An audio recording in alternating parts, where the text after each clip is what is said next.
dasar 2. Kali ini kita akan membahas tentang osilasi ya. Jadi ada beberapa hal yang menjadi deskripsi dan tujuan daripada topik kita kali ini terkait dengan osilasi. Jadi yang pertama kita akan mempelajari apa itu frekuensi osilasi. Kemudian ada beberapa contoh ya, terus kemudian kita menurunkan frekuensi osilasi dari bandul matematis sederhana. Bisa juga kita menurunkan frekuensi dari pegas ya. Kemudian nanti kita juga akan bahas energi osilasi yang menyebabkan dia bisa gerakan bisa bolak-balik begitu ya.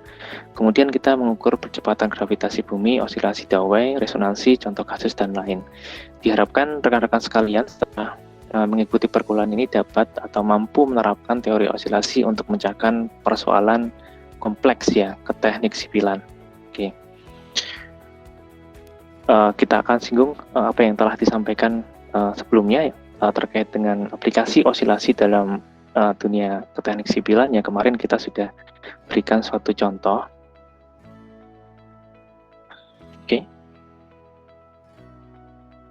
Oke, misalkan kita punya suatu portal, kemarin sudah dicontohkan juga, ya, tidak terlalu bagus ya. Misalkan ini terjepit di bawah, ini sendi di bawah ya. Anda sudah mendapatkan mata kuliah statika atau mekanika teknik, saya kira Anda sudah mengetahui perbedaan antara peletakan sendi dan peletakan jepit ya. Kemudian misalkan kita memiliki balok atau lantai yang sangat kaku ya di sini ya. I-nya tak hingga, modulus elastisitas dikalikan dengan inersianya tak hingga. Oke. Kemudian kita anggap massa itu tergumpal pada satu titik. Ini adalah massa.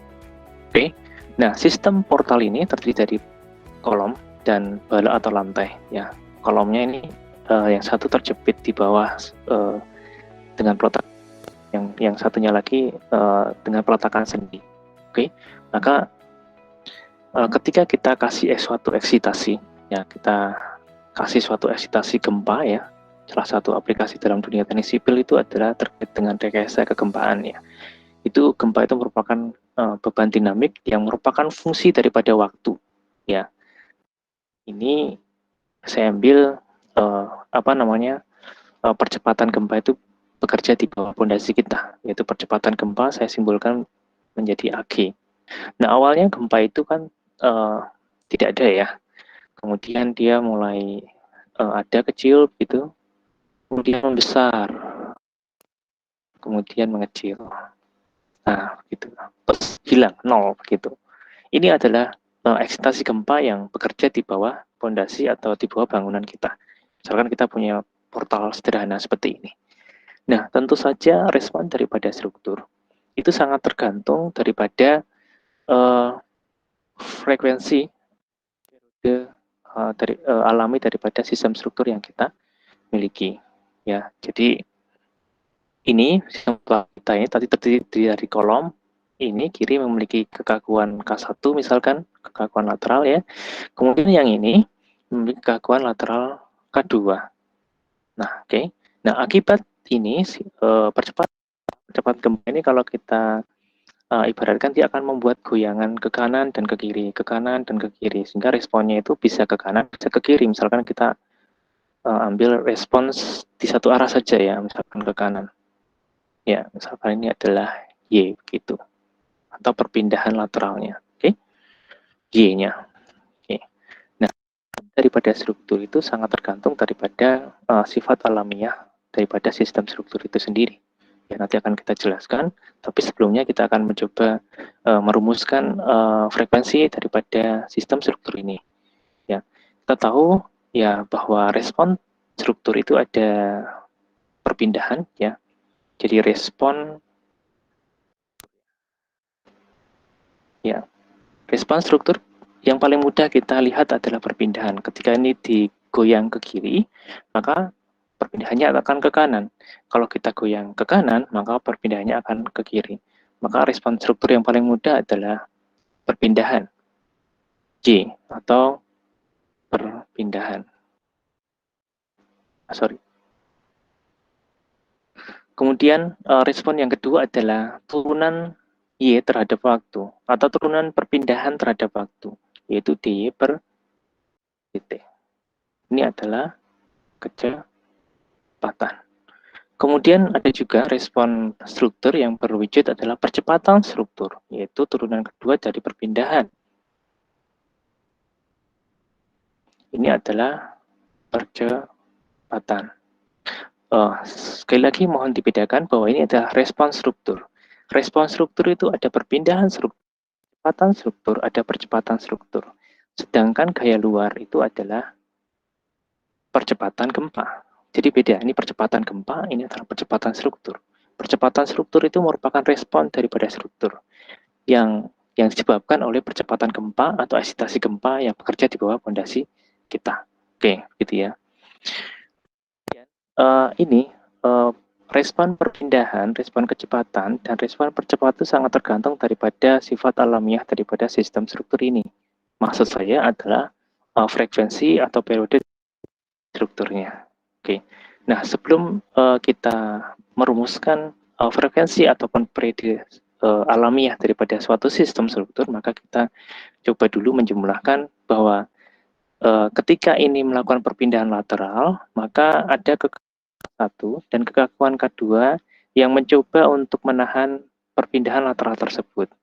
Sehingga yang bekerja adalah kekakuan satu ditambahkan dengan kekakuan dua, sehingga kita dapatkan K total ya sama dengan K1 plus K2. Gitu ya. Kemudian ingat bahwa selain ada K total atau kekakuan ini, ya, kita juga punya massa yang bekerja bergempal di sini. Oke, maaf sebelumnya K1 ini karena peletakannya beda, maka tentu saja ini lebih kaku, yang sebelah kiri lebih kaku daripada yang sebelah kanan. Misalkan penampangnya sama, tetapi jenis peletakannya beda akan mempengaruhi kekakuannya. Kalau ini jepit di atas, di bawah, maka kekakuannya lebih kaku daripada kekakuan K2. K2 adalah jepit di atas, di bawah adalah sendi. Ya, nanti akan dipelajari lagi di mata kuliah lanjut terkait dengan rekayasa gempa ya. K1 itu karena dia jepit di bawah dan atas, maka 12 EI per L pangkat 3, di mana L itu adalah tinggi daripada kolomnya ya. E itu adalah modulus elastisitas, I adalah inersia penampang. Anda akan belajar di mata kuliah mekanika bahan. Kemudian K2, ingat bahwa ini adalah jepit di atas, ini adalah sendi di bawah, maka kekakuan K2 pasti lebih kecil daripada kekakuan K1. Ini adalah 3 EI per 3. Anda tidak perlu merisaukan ini dapat dari mana ya, karena ini berasal atau diturunkan di mata kuliah yang lain. Jadi di sini saya hanya memaparkan atau memberikan suatu gambaran terkait dengan aplikasi osilasi dalam dunia teknik sipil ini. Oke, nah kemudian tadi sudah ada K total, sudah ada massa yang omega, ya frekuensi sudut itu sama dengan 2pi kali F. F adalah frekuensi natural. Frekuensi sudut itu adalah satuannya CPS ya, radian per second ya. Kemudian F itu adalah Hertz, satuannya per S. T itu Hertz. Ini sama dengan 2pi per T. Di T adalah periode. Jadi periode struktur atau periode alamiah suatu benda apapun begitu ya, itu berbanding terbalik terhadap frekuensi alamiah benda apapun di dunia ini. Gitu. Nah, ini oke. Nah, ini kita bisa ya bahwa ini bahwa T ini berbanding terbalik terhadap kekakuannya dan sebanding dengan masanya. Begitu ya. Jadi Anda bisa dapatkan bahwa periode atau frekuensi itu bisa kita jabarkan lagi, misalkan kita gunakan periode ya, maka dapatkan bahwa periode itu sama dengan 2pi kar M per K. Ya, M adalah massa, K adalah kekakuan, K total maksud saya ya. Jadi semakin besar massanya, maka periodenya makin besar. Semakin besar kekakuannya, maksud saya kolom-kolomnya makin besar, penampangnya makin gede-gede gitu. Jadi makin kecil periodenya. Oke. Oke. Kemudian kita masuk ke selanjutnya ya. Kita review juga apa yang telah kita sampaikan sebelumnya, bahwa osilasi itu merupakan getaran bolak-balik. Oke. Getaran bolak-balik ya, di sini ada kata-kata bolak-balik ya. Jadi untuk membuat bahwa dia menjadi gerakan bolak-balik, maka diperlukan suatu gaya balik. Ya, diperlukan suatu gaya balik atau biasanya kita sebut sebagai gaya balik elastik ya. Ya, gaya balik elastik ya, yang dia nilainya yang arahnya berlawanan dengan arah perpindahannya. Ya, kemarin kan ini juga beberapa contoh kasus osilasi ya kemarin kita sudah sebutkan. Jadi kita bisa formulasikan di sini. Ya, kita bisa formulasikan di sini. Oke, bahwa gaya balik elastik itu berbanding balik terhadap perpindahan. Ini adalah gaya osilasi ya. Perpindahannya. Jika perpindahannya ke kanan, maka gaya balik elastiknya ke kiri. Jika perpindahannya ke kiri, maka gaya balik elastiknya ke kanan. Ya, dan ini gaya balik elastik ini berbanding lurus atau searah dengan gaya inersia.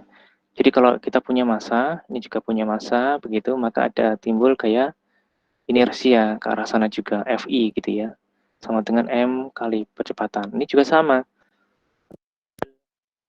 gaya inersia, Fi ya, inersia, M dikalikan percepatan. Jadi ini adalah ekspresi yang menunjukkan bahwa gaya balik elastik itu merupakan negatif daripada suatu konstanta yang kita tidak tahu ya, dikalikan dengan perpindahannya. Kemudian kita masuk lagi ke berikut. Jadi kalau kita bisa ekspresikan, tadi kita sudah singgung ya. Sebentar.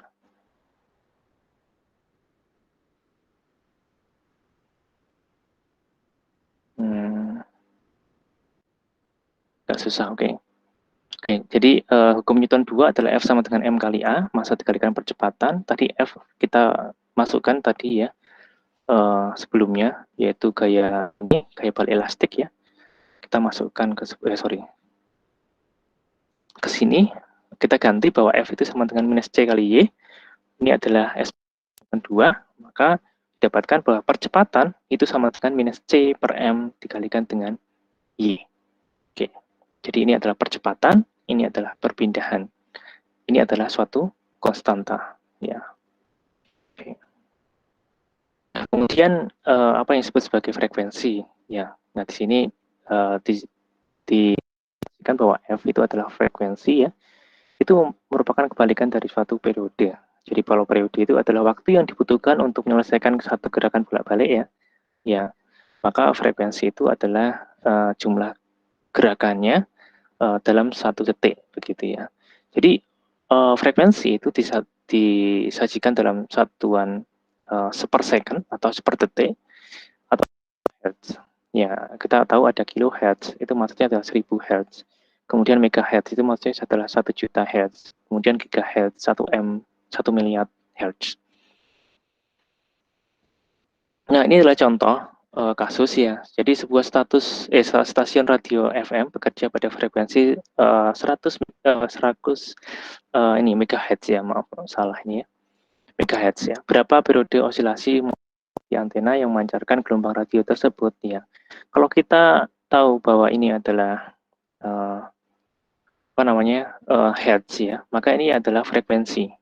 Ya, kalau frekuensi kemudian ditanya periode, ya periode merupakan seperti daripada frekuensi. Ya, ini. Ya, jadi frekuensinya adalah 100 MHz, maka sama dengan 100 juta. Maka periodenya merupakan kebalikan daripada frekuensi tersebut, sehingga menjadi 10 pangkat minus 8 detik. Gitu. Kemudian ayunan di sebuah taman bermain mengayun 5 kali dalam 10 detik. Ya, jadi maksudnya di sini adalah mengayun bolak-balik ya. Oke, ini bolak-balik. Nah, sudah kembali lagi, ini kursor saya nih. 5 kali bolak-balik, ya dalam 10 detik. Ya, jadi berapa periodenya yang kita tanya dulu ya. Periodenya sama dengan ya 10 detik ini dibagi dengan berapa kali ayunan bolak-balik. Ya, 10 dibagi 5 sama dengan 2 detik. Jadi periodenya adalah 2 detik. Frekuensi sekali lagi kebalikan daripada periode. Sama dengan 1 dibagi 2 detik sama dengan 0,5 Hz. Artinya bahwa dalam 1 detik ya, dalam 1 detik itu ada berapa kali ayunan. Ternyata ayunannya hanya setengah ayunan bolak-balik, ya 0,5 Hz. Oke, nah kemudian gerakan osilasi, ya itu dapat diselesaikan menggunakan salah satu solusinya menggunakan fungsi cosinus ataupun sinus ya. Jadi bisa ditulis juga menjadi fungsi sinus Y sama dengan A sinus omega ini theta 0 ya. Jadi kalau misalkan kita ambil fungsi cosinus ya, A itu adalah amplitudo, itu simpangan maksimumnya. Kemudian omega itu adalah frekuensi sudutnya, ini ya frekuensi sudutnya, dan T itu adalah waktu, ini fasanya. Beda fasa itu menunjukkan bahwa posisi dan arah awalnya di mana ya, karena belum tentu bahwa dia berada di titik setimbang. Bisa jadi dia memiliki jarak daripada titik setimbangnya. Oke. Nah, kemudian kita bisa turunkan satu kali dy per dt menjadi suatu kecepatan, dan juga kita turunkan 2 kali percepatan ya. Oke, nah kemudian kalau kita masukkan tadi ke rumusan ya kerumusan yang tadi awal ya, persamaan 1, 2, masuk lagi ke sana tadi. Oke, ini S2. A percepatan sama dengan minus C per M kalikan Y ya. Nah, tadi kita sudah turunkan kali, ini adalah percepatan. Tadi kita juga punya rumus simpangan Y sama dengan tadi A cosinus omega T plus theta 0 ya. Nah, kemudian kita bisa masukkan itu semua. Kita masukkan. Sorry. Nah, ini adalah percepatan ya. Ini percepatan, ini adalah simpangan. Nah, kita bisa eliminasi ya. Ini cosinus omega T pi 0-nya ini bisa kita hilangkan sama-sama sehingga tinggal tersisa ini. Nah, tersisanya adalah ini. Omega sama dengan akar C per M. Konstanta dibagi dengan M. Ya. Nah, kita tahu bahwa omega sama dengan 2pi per T atau 2pi F. Ya. Sehingga frekuensi bisa kita simulasikan, kita notasikan menjadi 1/2pi akar C per M. Jadi ini adalah,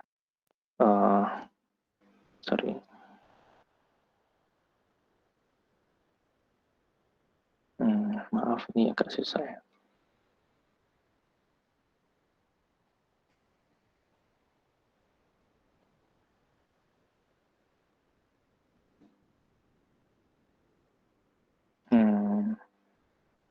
Oke, skip aja. Jadi ini bisa kita ubah menjadi alfa ya.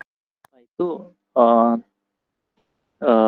ekspresinya sangat tergantung daripada kasus yang kita tinjau. Apakah dia pegas ataupun bandul, ya itu berbeda. Maka ini adalah ekspresi umumnya adalah frekuensi merupakan 1/2pi akar alfa. Ya, alfa ya. Jadi alfa itu bisa C per M, begitu ya. Bisa K per M, kalau pegas ya. Tadi ada bangunan portal tadi K per M gitu ya. Nanti aja juga G per L, itu adalah untuk bandul. Oke. Nah, misalkan kita ya, jadi ketika melewati jalan berlubang, shockbreaker sepeda motor bergetar 8 kali dalam 10 detik. Oke, 8 kali dalam 10 detik. Misalkan jarak antar posisi terendah dan tertinggi 1,5 cm. Ditanya periode, frekuensi, dan amplitude simpangan. Biasanya kita menghitungnya adalah periode terlebih dahulu ya. Jadi Anda lihat bahwa waktunya adalah 10 detik, menyelesaikan 8 kali gerakan bolak-balik ya. Jadi periode ininya sama dengan 10 dibagi dengan 8, 10 detik dibagi dengan 8 sama dengan 1,5 detik ya. Kemudian frekuensi merupakan kebalikan daripada periode ya.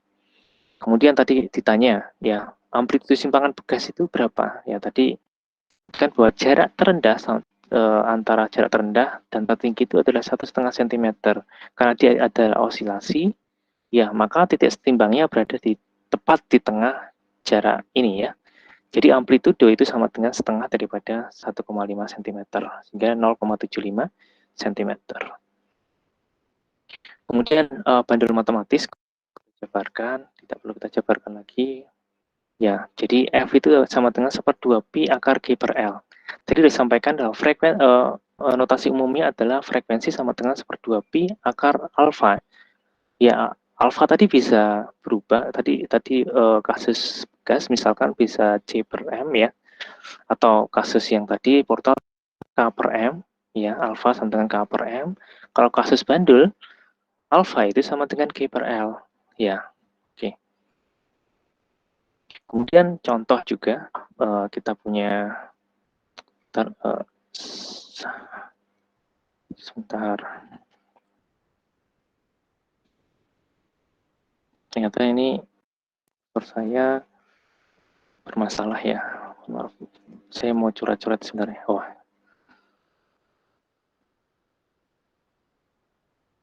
tidak bisa, oke.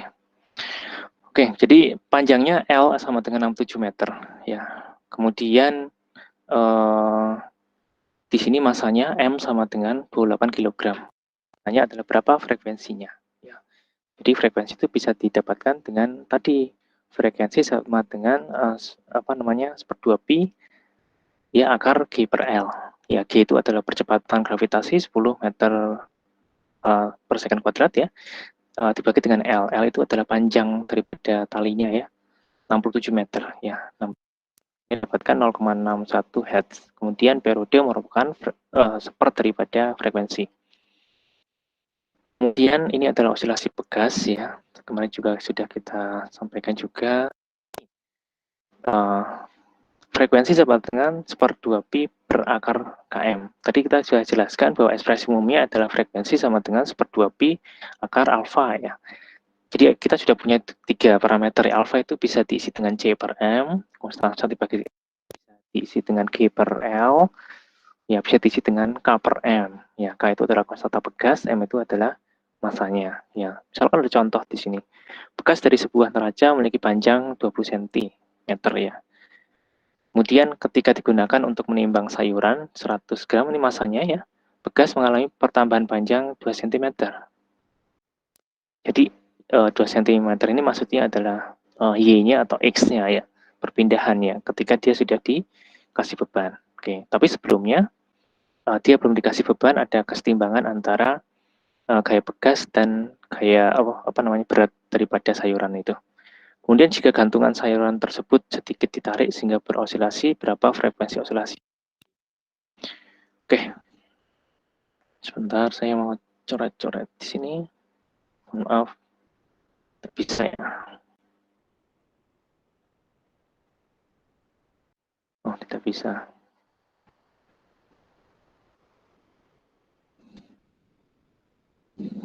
Oke, saja. Jadi pada posisi timbang, mohon maaf sebentar menggambar ya. Cuma agak sulit ini ya.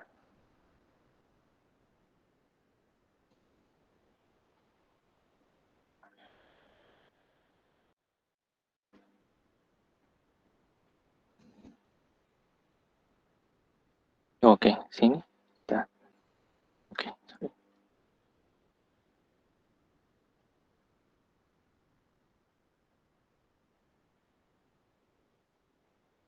Mohon maaf nggak bisa. Oke, jadi pada posisi dia sebelum ditarik ya. Jadi bahwa gaya bahwa F berat sayuran itu sama dengan gaya bekas yang bekerja ya. Jadi F sama dengan tadi masa 0,1 dikalikan dengan G. Jadi 1 Newton ya. Kemudian tadi ditarik ketarik sebesar 2 cm ya, 2 cm sehingga tadi ditanya berapa sih konstanta bekasnya ya. Kita bisa dapatkan menggunakan rumusan ini bahwa sama dengan K dikalikan dengan X. X-nya diketahui, F-nya juga diketahui. Maka konstanta bekas itu dapat diketahui sama dengan 1/0,02 sama dengan 50 Newton per meter. Ya, kemudian kita juga bisa dapatkan frekuensinya. Tadi frekuensi seperti dengan 1/2 pi akar K per M. Ya, Anda bisa masukkan dapatkan frekuensinya. Kemudian kita masuk ke energi osilasi. Sebenarnya saya mau coret-coret ini. Oke, agak susah ya. Ini kalau ini manual ini. Sorry.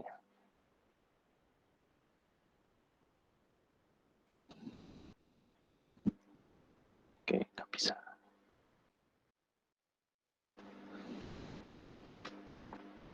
Oke, tadi bisa.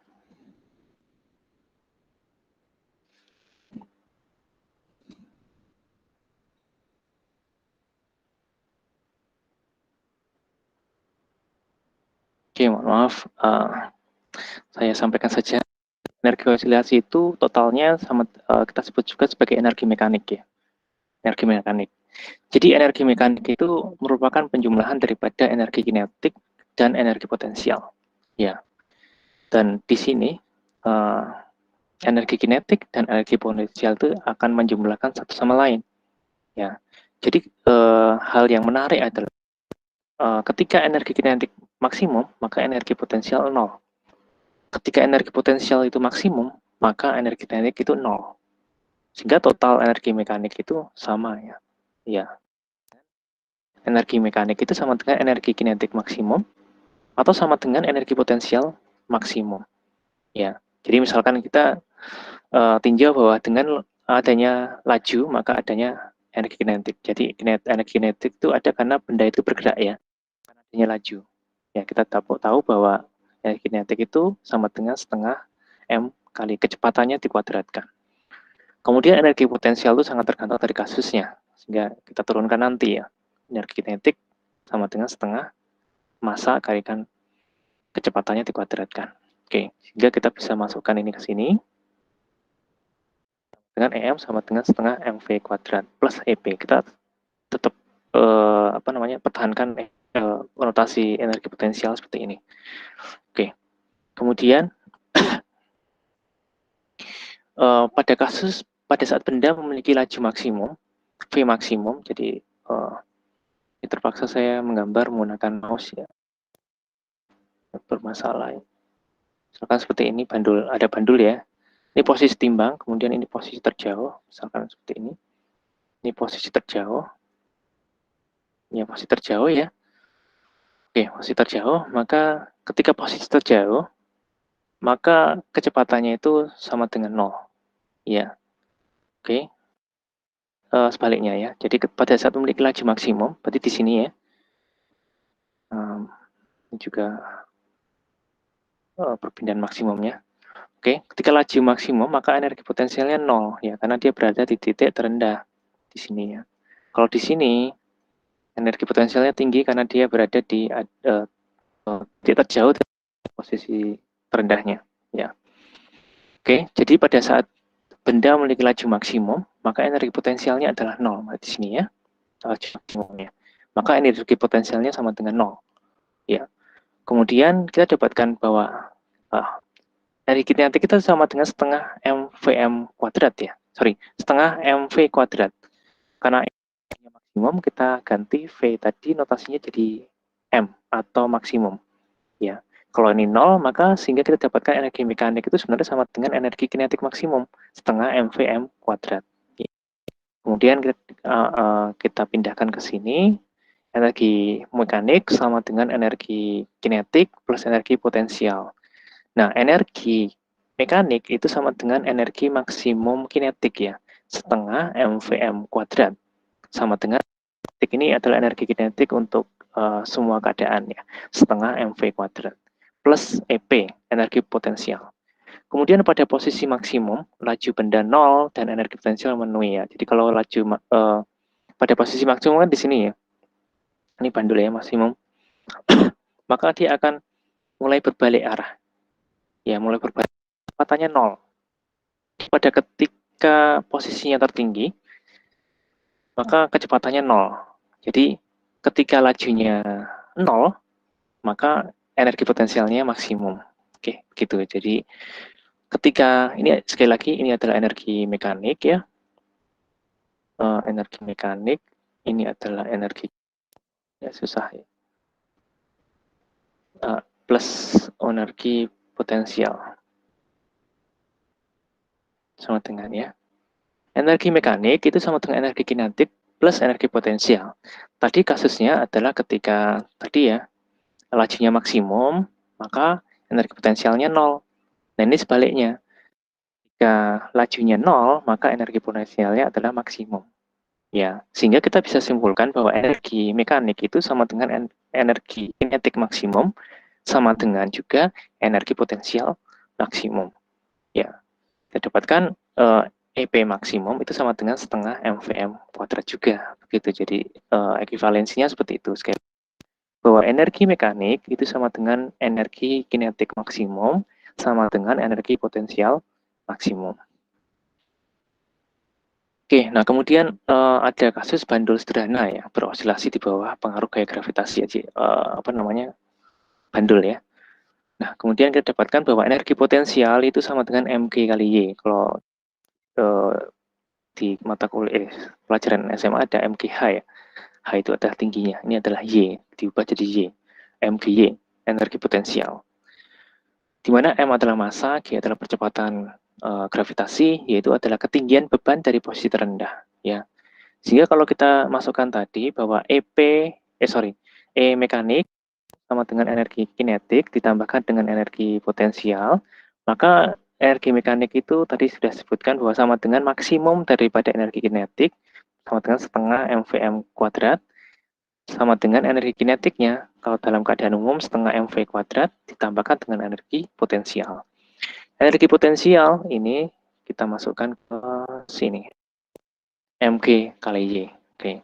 Nah, kemudian kita bisa hilangkan beberapa ekspresi yang sama, ya ini setengah, ini hilang, ini jadi 2, betul, masanya juga hilang, masa hilang, jadi ekspresinya menjadi seperti ini, Vm kuadrat, jadi kecepatan maksimum kuadrat sama dengan kecepatan kuadrat ditambah 2G. Jadi saat ketinggian maksimum, saat ketinggian maksimum itu kan laju atau kecepatannya kan sama dengan 0 ya. Ya, oke. Jadi Y sama dengan Y maksimum. Jadi ketika V maksimum, maka Y-nya sama dengan 0. Ya. Dengan demikian, maka Vm kuadrat sama dengan, oh ini salah ya, 2GYM. Oke, ini 0, 2GYM. Kemudian adalah ekspresi untuk pegas, tadi adalah bandul, ini adalah untuk pegas.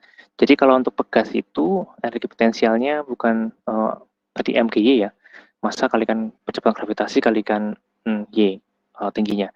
Kalau ini adalah setengah kali ky kuadrat, ya setengah kali k itulah konstanta pegasnya kali y simpangannya perpindahannya kuadrat ya. Dengan demikian bersama energi tadi bisa tuliskan lagi ya, energi mekanik ya sama dengan energi kinetik ditambahkan dengan energi potensial. Energi mekanik sama dengan energi kinetik maksimum sama dengan setengah mv v maksimum kuadrat sama dengan energi kinetik pada kondisi umum ya setengah mv kuadrat plus setengah ky kuadrat. Oke, kita coret-coret lagi. Saya coret ya.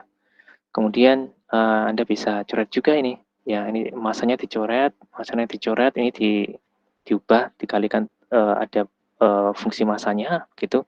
Maka menjadi seperti ini. Jadi laju maksimum kuadrat sama dengan lajunya kuadrat ditambah akar K per M dikalikan dengan Y kuadrat. Oke. Kemudian bisa masih ingat ya tadi ya frekuensi ya. Maaf ini saya ingin tulis ya. Frekuensi ya. Tadi apa namanya seper 2pi ya. 2pi akar K per M ya. Oke, gitu. Oke, kita pindahkan ke sana ya 2pf ya. 2pf sama dengan akar K per M. Kemudian kita kuadratkan ya, jadi 4pi kuadrat F kuadrat sama dengan ini K per M itu kita ubah jadi tadi ekspresinya. Ini kita pindahkan ke kiri ya, 2pf, kemudian kita kuadratkan sama dengan km. Km ini kita ubah menjadi seperti ini. Jadi sama dengan 4pi kuadrat F kuadrat ya. Kemudian benda memiliki simpangan maksimum Y sama dengan A. Jadi misalkan ya kita notasinya kita ubah, kalau amplitudo simpangan maksimum itu bukan Y max tapi A begitu. Saat laju benda 0 ya. Jadi ketika maksimum lajunya 0 ya. Ketika V maksimum Y-nya 0 ya. Dengan demikian Vm kuadrat sama dengan ini ya 2pi 2pi frekuensi dikalikan amplitudonya. Oke, nah ini adalah contoh kasus ya. Teman kamu duduk di ayunan yang cukup panjang, kamu simpangkan posisi temanmu sehingga naik setinggi 20 cm Y-nya ya. Ketika dilepas, temanmu berayun 3 kali. Jadi ayunan bolak-balik maksudnya ya. Dalam 1 detik ya. Jadi periodenya dari 1 bagi 3 ini ya. Kemudian temanmu adalah 55 kg. Masanya 55 kg. Ditanya berapa energi osilasi, kemudian berapa laju maksimum, kemudian keadaan di mana tinggi temanmu itu saat lajunya sama dengan setengah laju maksimum. Ya, nah ini adalah jawabannya. Sekali lagi bahwa energi mekanik itu sama dengan energi kinetik ditambah dengan energi potensial. Oke, nah ini kasusnya adalah bandul, maka energi potensialnya adalah MGY. Oke, kalau kasusnya pegas ya setengah KY kuadrat ya. Nah di sini kemudian setengah MV kuadrat plus MGY. Oke. Energi mekanik sama dengan energi potensial maksimum. Jadi kalau misalkan kita masanya diketahui, kemudian Anda tahu bahwa Y maksimumnya tadi diketahui bahwa dia setinggi 20 cm di posisi terendah. Jadi ini adalah Y maksimumnya. Ya, Y maksimumnya adalah 20 cm. Ya, jadi energi ketika laju kita kaji ekstrim ya. Jadi ketika energi potensialnya maksimum, maka energi kinetiknya sama dengan 0. Ya, maka V ini sama dengan 0. Ini 0 sama dengan berarti EM sama dengan MGY maksimum. Ya, MGY maksimum. Sama dengan, sekali lagi saya sebutkan bahwa energi mekanik itu sama dengan energi kinetik maksimum sama dengan potensial maksimum. Di sini kita gunakan energi mekanik sama dengan energi potensial maksimum. Maka di sini masanya adalah 55, kemudian G adalah 10 meter per second kuadrat, kemudian Y maksimumnya adalah 0,2 meter. Sehingga didapatkan 110 joule. Ya. Kemudian untuk pertanyaan kedua, energi kinetik maksimum sama dengan energi total. Ya. Jadi Anda lihat energi mekanik sama dengan energi kinetik maksimum. Ya, jadi setengah MVM kuadrat itu sama dengan energi mekanik. Ya, energi mekanik tadi sudah kita turunkan energi potensial maksimum. Jadi energi mekanik itu sama dengan energi potensial maksimum sama dengan energi kinetik maksimum. Ini adalah energi mekanik atau energi kinetik maksimum. Atau energi potensial maksimum itu sama dengan energi kinetik maksimum. Oke, sehingga kita dapatkan nilai laju maksimum itu didapatkan 2 meter per second. Ya. Kemudian ketika ada kasus ditanya adalah ketinggiannya ya. Jadi kita energinya tetap sama 110 ya. Kemudian ini adalah setengah 2 MV. Sorry ini salah ya. Oke, jadi setengah MV. Karena ini adalah penjumlahan antara energi mekanik sama dengan energi kinetik ditambah energi potensi. Nah, kalau ada penjumlahan seperti ini, maka tidak ada maksimum di sini ya. Jadi setengah MV kuadrat plus MGY. Ya, kalau ini Y-nya berubah jadi Y maksimum, ini 0, coret. Kalau V-nya coret MGY. Oke, nah ini seperti ini. Karena kondisinya kita tidak membahas yang soal nomor 3 ini. Pertanyaan nomor 3 ini bukan di kondisi maksimum. Ya, kecepatan maksimum ataupun ketinggian maksimumnya. Nah, di sini saat laju menjadi setengah laju maksimum, maka V sama dengan VM bagi 2. Tadi laju 2 meter per second. Ya, setengahnya berarti 1 meter per second. Ya, kemudian kita masukkan 110 sama dengan setengah. Dikali 55 kali 1 ya, salah ini. Oke, 1 meter per second. Ditambah 55 kali 10 kali Y. Ya, sehingga dapatkan Y atau ketinggiannya adalah 0,15 meter. Oke, nah kita bisa menghitung percepatan gravitasi itu menggunakan rumusan ini ya. Jadi Anda bisa menggunakan bandul, ya. Anda melakukan percobaan sendiri di rumah ya dengan bandul. Ya, yang panjang talinya itu bisa diubah-ubah, dipanjangkan ya ataupun dipendekkan ya. Nah, di sini terus Anda hitung Anda ayunkan ya. Bolak-balik begitu. Anda hitung periodenya. Anda tahu periodenya, Anda tahu panjang talinya, Anda tahu G-nya. Ya, agar karena ini kan percobaan ya. Percobaan itu ada errornya, jadi Anda sebaiknya dengan banyak percobaan ya. Misalkan ada 10 percobaan. Jadi misalkan L-nya itu diubah-ubah ya. Awalnya panjangnya sekian, kemudian setengahnya dikecilin lagi atau bagaimana itu. Sehingga Anda dapatkan banyak terkait dengan ini. Sehingga Anda bisa dapatkan rata-rata G-nya itu berapa percepatan gravitasi. Jadi Anda bisa mengukur percepatan gravitasi dengan cara sederhana ya. Anda bisa melakukannya di rumah dengan cara menggunakan bandul ya. Oke. Nah, kemudian apa itu disebut sebagai resonansi ya? Jadi langsung saja bahwa ada di sekitar ada fenomena yang disebut sebagai resonansi. Jadi ketika frekuensi sesuatu benda itu mendekati atau frekuensi suatu gaya luar itu mendekati frekuensi suatu benda, maka akan terjadi resonansi.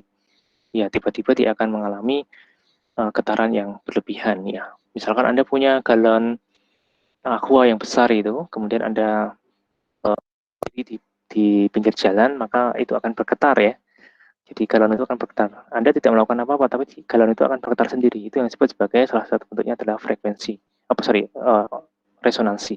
Ya, bergetarnya suatu benda karena bersamaan frekuensi dengan gaya luarnya. Oke. Nah, kemudian bagaimana contoh resonansi dalam dunia teknik sipil? Yaitu ada banyak ya. Jadi misalkan ada keruntuhan beberapa bangunan itu diindikasikan adanya proses perilaku atau kejadian resonansi ya. Misalkan keruntuhan jembatan Takoma begitu ya. Dan beberapa kasus itu juga frekuensi daripada angin ya yang bertiup di situ itu sama dengan frekuensi daripada jembatan, sehingga akan terjadi goyangan yang sangat besar ya, getaran yang sangat besar pada itu jembatan tersebut atau bangunan tersebut sehingga mengakibatkan keruntuhan. Ya, jadi bukan karena beban luar, karena bebannya overload, frekuensinya mendekati frekuensi gaya luar itu mendekati frekuensi jembatannya. Makanya ketika tentara itu melewati suatu jembatan, maka dilarang untuk berbaris ya. Kalau berbaris maka dia mengakibatkan frekuensi yang sama. Ya biasanya kalau tentara ya, militer itu melewati suatu jembatan biasanya dia disuruh ke jalan bebas ya. Karena jangan sampai dia mengakibatkan suatu frekuensi yang sama dengan jembatan sehingga mengakibatkan ambruknya jembatan, gitu ya. Inilah contohnya ambruk dari ini jembatannya ya akibat resonansi ya. Kemudian ini juga akibat resonansi. Kemudian kasus real yang pernah terkait dengan dunia teknik sipil juga yang pernah saya alami juga adalah ketika saya mengevaluasi suatu gedung di Jakarta ya, karena plat itu bergetar ya, plat itu bergetar. Jadi posisinya gedung itu di dekat jalan. Jadi di atas gedung tersebut tidak ngapa-ngapain begitu.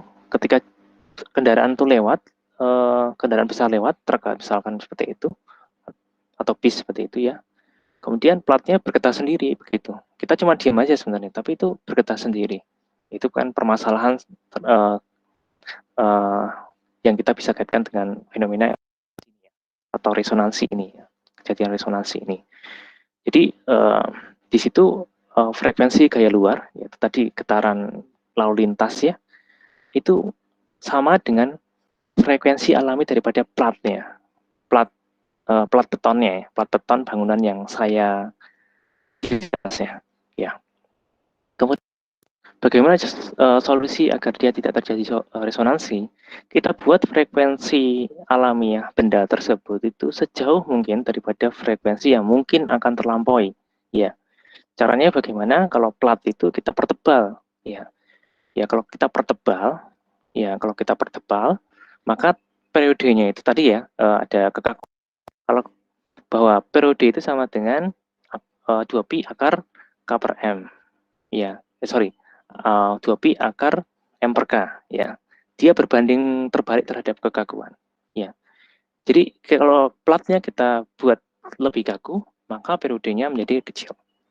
Atau frekuensinya membesar. Periode kecil atau frekuensinya kebalikannya. Periode sama dengan kebalikannya frekuensinya membesar. Sehingga dengan memperkaku plat tadi, maka kita memperbesar frekuensi daripada platnya. Nah, karena kita memperbesar atau meninggikan, menambah frekuensi daripada platnya, maka akan sulit untuk terlampaui frekuensi tersebut. Ya, sehingga gaya luar tadi, getaran yang diakibatkan oleh beban lalu lintas frekuensinya tidak akan melampaui frekuensi daripada plat lagi. Dan setelah perbaikan tadi ditebalkan ya, maka sudah tidak ada kasus lagi bergetar sendiri. Itu adalah salah satu contoh fenomena resonansi dan bagaimana kita mencari solusi di bilang. Saya kira itu yang saya perlu sampaikan pada sore siang hari ini ya. Oh sorry masih ada. Jadi ada osilasi teredam ya. Jadi kalau kemarin yang sebelum-sebelumnya kita jelaskan adalah gerak harmonik sederhana. Jadi jadi kalau ada gelombang itu begini gitu ya. Terus continuous ya. Ya continuous ya. Ini misalkan adalah T waktu ya. Ini adalah Y begitu. Ya.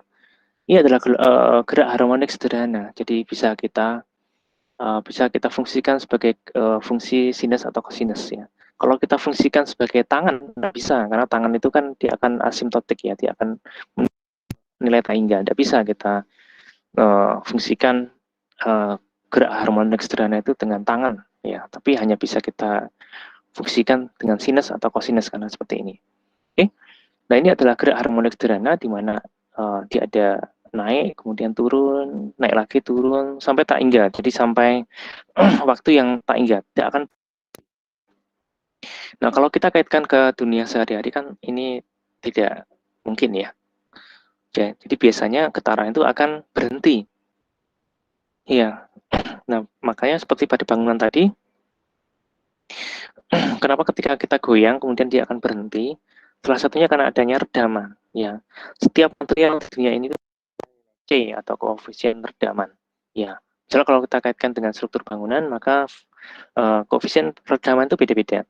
Ya, kalau kita bicara struktur beton, maka koefisien redamannya adalah 5%. Kalau kita bicara struktur baja, itu koefisien redamannya adalah 3%. Kalau kita bicara struktur kayu, itu koefisiennya bisa 8%. Itu artinya apa?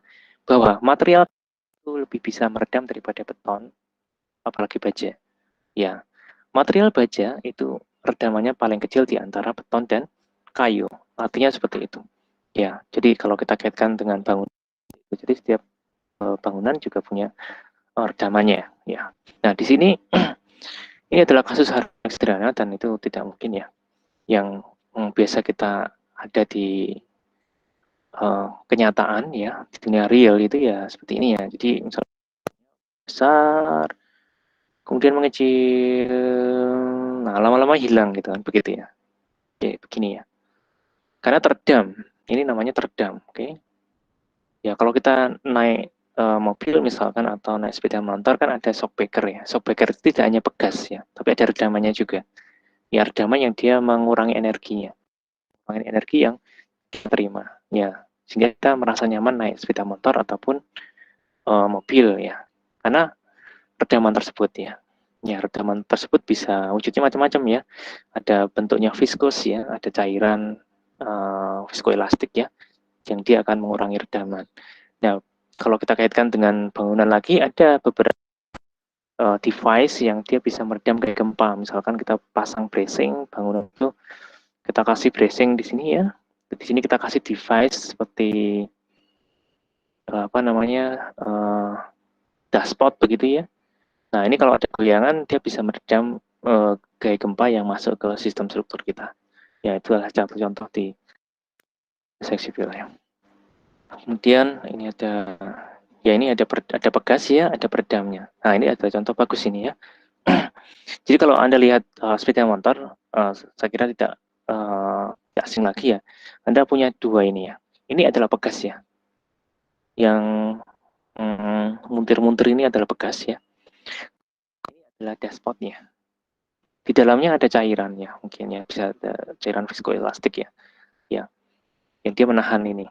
Oke, nah ini kita sebut sebagai peredam, ya, kita sebut sebagai peredam, ya. Jadi ada pegas, ada peredam, ya, ada pegas, ada peredam. Oke, sebentar. Ini saya bisa coba-coba ya. Oh, bisa. Jadi kalau kita kaitkan ke dunia teknik sipil lagi ya, nanti akan ada ekspresi seperti ini. MY